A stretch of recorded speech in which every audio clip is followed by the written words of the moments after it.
గరిమెళ్ళ భాస్కర్రావుకి మాకు సంబంధం లేదు, వల్లభనేని వెంకటేశ్వరరావుకి మాకు సంబంధం లేదు. ఈ దోపిడీ వ్యవస్థకు పాల్గొనే మొత్తం టీడీపీ వాళ్ళే. ఆగండి, రాదు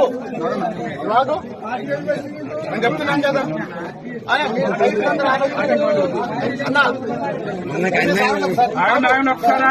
మీరు రైతులందరూ ఆలోచించండి.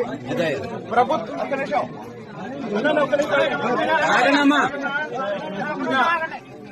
రాష్ట్ర స్థాయిలో ముఖ్యమంత్రి గారు పదే చెప్తున్నారు, అలాగే కలెక్టర్ గారు ఫాలో అవుతున్నారు, ఆర్టీఓ గారు ఫాలో అవుతున్నారు, రేట్ ఫాలో అవుతున్నారు, వీళ్ళు కూడా ట్రై చేస్తున్నారు. కానీ మీ ఊర్లోనే 3-4 దొంగలు మిమ్మల్ని దోసుకుంటున్నారు. అవునా కాదా? అవునండి. బయటోడా పబ్లిక్ గా సార్ బయటోడా మరి ఇంత దారుణంగా ఇంత పెద్ద ఊర్లో వాళ్ళకు కూడా అధికారులు కూడా సహకరిస్తున్నారు సార్. నేను చెప్పేది అదే కదా. ఒక్క నిమిషం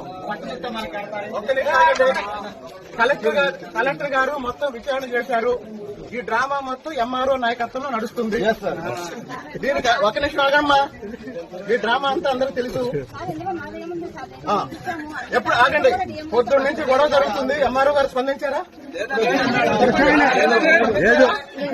ఇప్పుడే జీపీఎస్ వెహికల్ అయినా ప్రైవేట్ వెహికల్ అంటున్నారు సార్. అది జీపీఎస్ వెహికల్ అయినా ప్రైవేట్ వెహికల్ అంటున్నారు. ఒక్క నిమిషం, ఎవరెవరైతే రైతులను దోచుకుంటున్నారో వాళ్ళకి ఎంఆర్ఓ గారు పూర్తిగా సహకరిస్తున్నారు. వాళ్ళకి ఎంఆర్ఓ గారు ఒక్క నిమిషం, ఎంఆర్ఓ గారిని సస్పెండ్ చేయాలి. మీరు ఇప్పుడు ఎందుకు వచ్చారు? వెళ్ళిపోండి. మీరు ఎందుకు వచ్చారు? మీరు వెళ్ళిపోండి.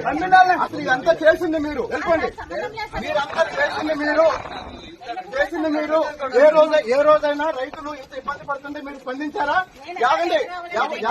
మీకు గోనె సంచులు వచ్చిన, లారీలు వచ్చిన దళారీలకు హెల్ప్ చేస్తున్నారు, కానీ మీరు రైతులకు ఎవరికైనా సహకరించారా? చెప్పండి. ఇప్పుడు మళ్ళీ ఆగండి. ఇప్పుడు కూడా ఎంఆర్ఓ ఎందుకు వచ్చారో తెలుసా అన్న? ఇప్పుడు కూడా ఎంఆర్ఓ ఎందుకు వచ్చారో తెలుసా? అదిగో వాళ్ళని సేవ్ చేయడానికి వచ్చారు.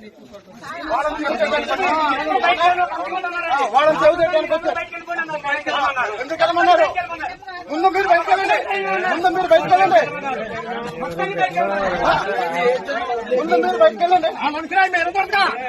అందుకని బయటకు వెళ్ళమన్నారు. దొంగల్ని కాపాడటానికి ఎంఆర్ఓ వచ్చింది. అంతేనండి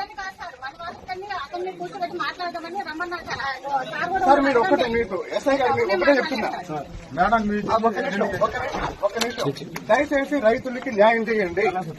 రైతుల్ని దోసుకునే వాళ్ళని, రైతులకి అన్యాయం చేసే రైతులకి ఇప్పటి వరకు రైతులకి అన్యాయం జరిగింది. దానికి పూర్తి కారణం ఎంఆర్ఓ సపోర్టు. ఎవరికైతే సంచులు ఇవ్వాలో వాళ్ళకి ఇవ్వట్లేదు. 20 రోజుల నుంచి 25 రోజుల నుంచి చిన్న రైతుల ధాన్యం కళ్ళాల్లో ఉంది. ఆఖరికి వాళ్ళ ధాన్యం 1600కి 1500కి అమ్ముకునే పరిస్థితులు ఈ దళారులు సృష్టిస్తుంటే ఆ దళారులకు సపోర్ట్ గా ఎంఆర్ఓ పనిచేస్తుంది. ఇదే కదా జరుగుతుంది.